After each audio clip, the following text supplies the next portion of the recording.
Hello दोस्तों, तो आज हम शुरू करने वाले हैं क्लास ट्वेल्थ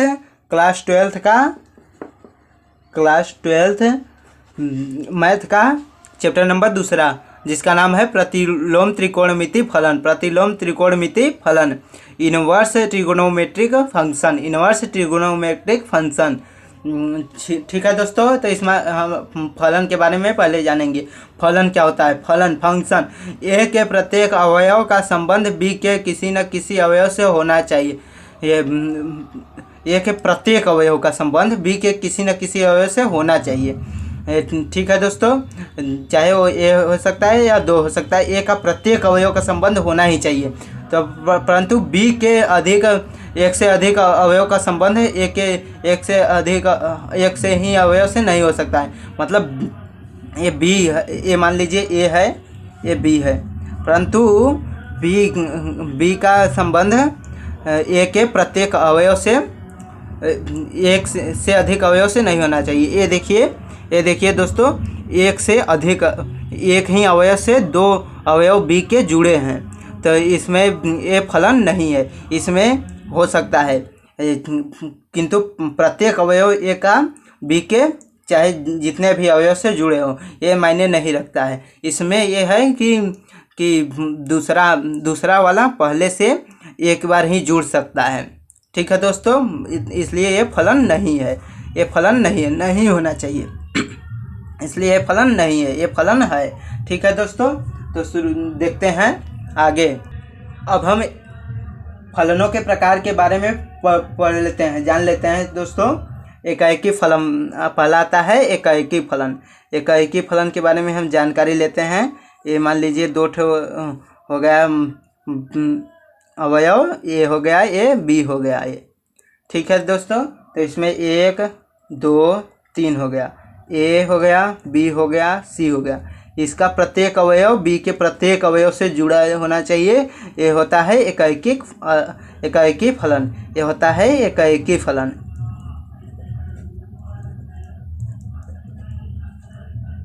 ये होता है एकाएकी फलन।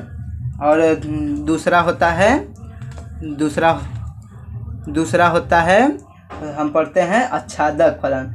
इसे आच्छादक या बहुएक फलन भी कहते हैं। आच्छादक फलन के बारे में बता देते रहे हैं दोस्तों।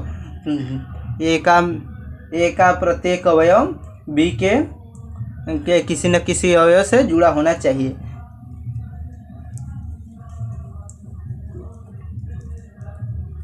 मान लीजिए इसमें 4 अवयव है, इसमें भी 4 अवयव है। मान लीजिए इसमें 3 ही अवयव हैं, तो ए का प्रत्येक अवयव जुड़ रहा है इससे। मान लीजिए इससे 2 अवयव जुड़ गए हैं, ये अकेले ही जुड़ा है। ठीक है, तो ये बहुएक फलन है या आच्छादक फलन है। आच्छादक, ये 2 फलनों के प्रकार के बारे में हमने पढ़ा है दोस्तों। तो चलते हैं आगे, देखते हैं। आगे हम देखेंगे कि जो फलन एकाएकी और आच्छादक दोनों होगा। यदि दोनों होगा तो वो फलन क्या होगा? वो फलन प्रतिलोम फलन होगा। प्रतिलोम उसका ज्ञात किया जा सकता है। यदि दोनों एकाएकी तथा आच्छादक दोनों हो तो उसका प्रतिलोम हम ज्ञात कर सकते हैं। ठीक है दोस्तों, तो देखते हैं दोस्तों, तो कौन सा एकाएकी और आच्छादक दोनों है।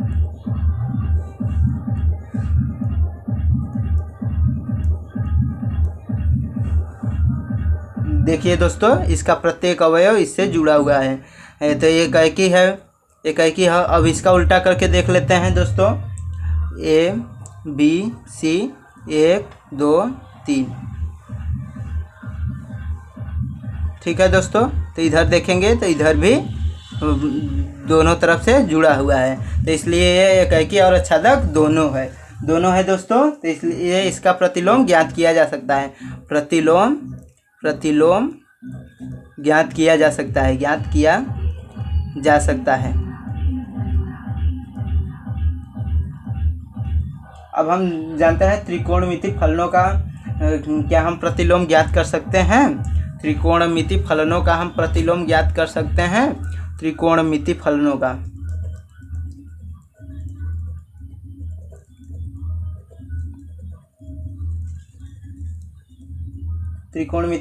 का प्रतिलोम। तो ये हम बता दे रहे हैं दोस्तों कि इसमें में किसी भी त्रिकोणमिति फलन का प्रतिलोम नहीं ज्ञात किया जा सकता है। किसी भी त्रिकोणमिति फलन का प्रतिलोम नहीं ज्ञात किया जा सकता है। किसी भी त्रिकोणमिति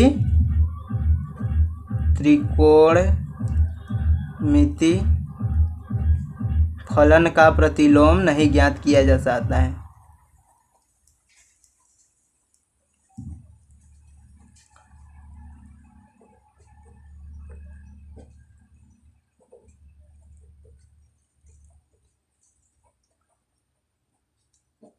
इसमें किसी भी त्रिकोणमिति फलन का प्रतिलोम नहीं ज्ञात किया जा सकता है। यदि उसके हम प्रांत पर, उसका कुछ प्रांत होता है और परिसर होता है, यदि उसके प्रांत पर कुछ प्रतिबंध लगा दें तो उसका फलन ज्ञात किया जाता है। प्रांत बोले तो डोमेन होता है।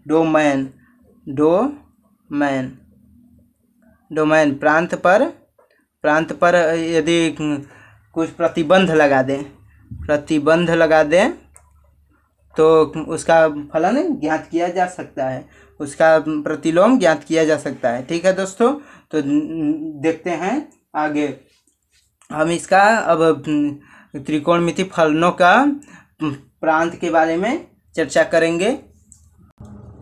ठीक है दोस्तों, तो हम त्रिकोणमिति फलनों के प्रांत के बारे में आज बता रहे हैं दोस्तों। ठीक है, तो ये प्रांत होता है साइन इनवर्स एक्स का -1 से 1 तक होता है। -1 से 1 तक होता है। और कास इनवर्स एक्स का होता है, इसे हम कास इनवर्स साइन इनवर्स कहते हैं। -1 रहता है, इनवर्स को बोलते हैं। ठीक है, कास इनवर्स एक्स का भी -1 से 1। परिसर हम देख रहे हैं दोस्तों, प्रांत नहीं देखेंगे, हम परिसर देखेंगे। परिसर होता है π/2 से -π/2 से π/2 तक। ठीक है दोस्तों, तो -π/2 से π/2 तक होता है। और इसका होता है 0 से π तक। कास का होता है 0 से π तक। और टैन का होता है -π/2 से π/2 तक होता है। और काट का होता है 0 से π तक होता है। और कोसेक का होता है -π/2 से π/2 तक होता है। π/2 तक होता है। और इसका सेक का क्या होता है 0 से π तक होता है। इसे हम बता दे रहे हैं दोस्तों कि ये कैसे आ रहा है। ठीक है दोस्तों, तो हम बता रहे हैं दोस्तों कि ये कैसे आ रहा है। तो यहाँ देख लीजिए दोस्तों कि आपको केवल इतना याद करना है, साइन इनवर्स एक्स का होता है -π/2 से π/2 तक, इतना ही होता है परिसर। और कास का होता है, कास इनवर्स एक्स का होता है 0 से लेकर π तक। बस इतना ही याद करना है हमको, हमें सब कुछ मालूम हो जाएगा। देखिए कैसे। अब हम टैन का प्राप्त करते हैं, तो टैन बराबर होता है, टैन इनवर्स एक्स का प्राप्त करेंगे तो टैन बराबर साइन एक्स बराबर साइन इनवर्स एक्स बराबर कास बटा के कास इनवर्स एक्स हो जाएगा। यही होगा ना दोस्तों। तो साइन ऊपर है इसलिए इतना ही होगा इसका टैन का भी। साइन ऊपर, जो चीज़ ऊपर रहेगा या कास ऊपर रहेगा तो इतना ही होगा इसका परिसर 0 से लेकर π तक। और साइन अगर ऊपर है तो -π/2 से π/2 तक है। इसलिए हम कोसेक का इसी प्रकार देख लेते हैं। कोसेक इनवर्स एक्स बराबर होता है 1/, साइन इनवर्स एक्स होता है, साइन इनवर्स एक्स होता है। इसलिए कोसेक, इसमें कोसेक शामिल है, इसमें साइन शामिल है, इसलिए -π/2 से π/2 तक होगा। ठीक है दोस्तों, तो जिसमें होगा ऊपर होगा या फिर माइनस साइन शामिल है इसलिए इतना होगा। इसी प्रकार हम यहाँ पर सब कुछ बता दिए हैं दोस्तों। ठीक है दोस्तों, तो आपको याद करने वाली चीज़ है, आप याद कर लीजिएगा। साइन इनवर्स 1/√2 से 2 बराबर π/4 होता है। इसे याद करने की भी ज़रूरत नहीं है, हम इसे बता देंगे, अच्छे से आपको समझ में आ जाएगा दोस्तों। ठीक है दोस्तों, अब हम एक्सरसाइज जो 2.1 देखते हैं। साइन इनवर्स -1/2 का मुख्य मान ज्ञात कीजिए। इसमें हमें केवल मुख्य मान ही ज्ञात करना है। मुख्य मान हो गया, और हाँ मुख्य मान ज्ञात करना है केवल। ठीक है दोस्तों, शुरू करते हैं। सॉल्यूशन इसका देखते हैं। हम पहले मान लेंगे, माना साइन इनवर्स -1/2 बराबर वाई। वाई है मान लेते हैं, तो इसके का लिख सकते हैं, ये माइनस इनवर्स है तो इधर जाकर प्लस हो जाएगा। ठीक है दोस्तों, तो साइन वाई बराबर इधर जाकर प्लस होगा तो साइन वाई हो जाएगा, साइन वाई प्लस हो जाएगा। साइन वाई एक हो जाएगा तो उसे लिखेंगे नहीं, साइन वाई हो जाएगा। साइन वाई बराबर -1/2 हो जाएगा, -1/2 हो जाएगा, ये हो जाएगा इतना। अब फिर हम जानते हैं दोस्तों, हम जानते हैं कि साइन इनवर्स का परिसर क्या होता है, परिसर होता है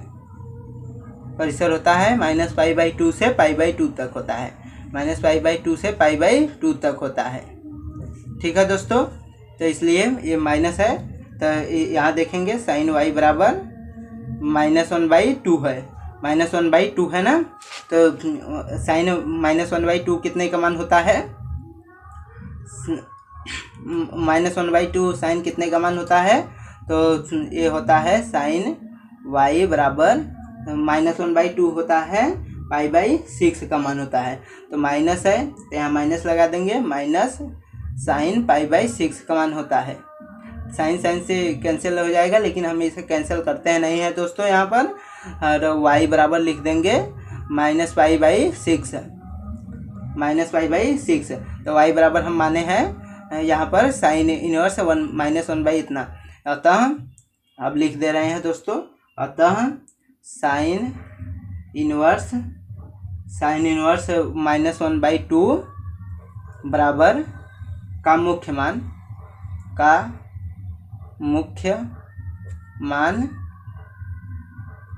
-π/6 होगा। ठीक है दोस्तों, तो मुझे लगता है क्लियर हो गया होगा, दोस्तों। नहीं तो एक बार फिर से देख लेते हैं। पहले हमें इतना दे रखा है कि इतने का मान बताइए, मुख्य मान बताना है इतने का। तो ठीक है दोस्तों, पहले हम इतने बराबर वाई मान लेंगे, अब साइन इनवर्स जो है अगर पक्षांतर करेंगे तो ये माइनस हट जाएगा, तो साइन वाई हो जाएगा, इधर साइन वाई हो जाएगा, इधर वाई हो जाएगा, और इधर -1/2 होगा, साइन वाई बराबर -1/2। और हम जानते हैं साइन इनवर्स यक्स का परिसर -π/2 से π/2 तक होता है। ठीक है दोस्तों, तो साइन वाई बराबर -1/2 हो जाएगा, यहाँ पर है साइन वाई बराबर -1/2। इसे लेकर अब हम पता करना है कि -1/2 साइन कितने का मान होता है, साइन π/6 का मान होता है, यानी कि 30 अंश का मान होता है, 1/2 होता है, साइन 30 अंश का मान होता है 1/2। साइन वाई बराबर माइनस इधर है तो माइनस इधर हो जाएगा, साइन π/6 हो जाएगा, वाई बराबर कितना आ जाएगा -π/6 हो जाएगा। वाई अब यहाँ हम माने हैं कि इतना है, वाई इतना माने हैं, तो इतने का मुख्य मान हो जाएगा -π/6 हो जाएगा। यहीं तक हमारा सॉल्व हो गया दोस्तों, यही हमारा आंसर हो जाएगा। ठीक है दोस्तों, तो मिलते हैं अगले वीडियो में, आगे तक करेंगे हम। आज पूरा बेसिक बता चुके हैं दोस्तों, और उसके आधार पर एक क्वेश्चन भी बता चुके हैं एक्सरसाइज का। अब अगली वीडियो में हम पूरी एक्सरसाइज को सॉल्व करेंगे। ठीक है दोस्तों, thanks for watching this video.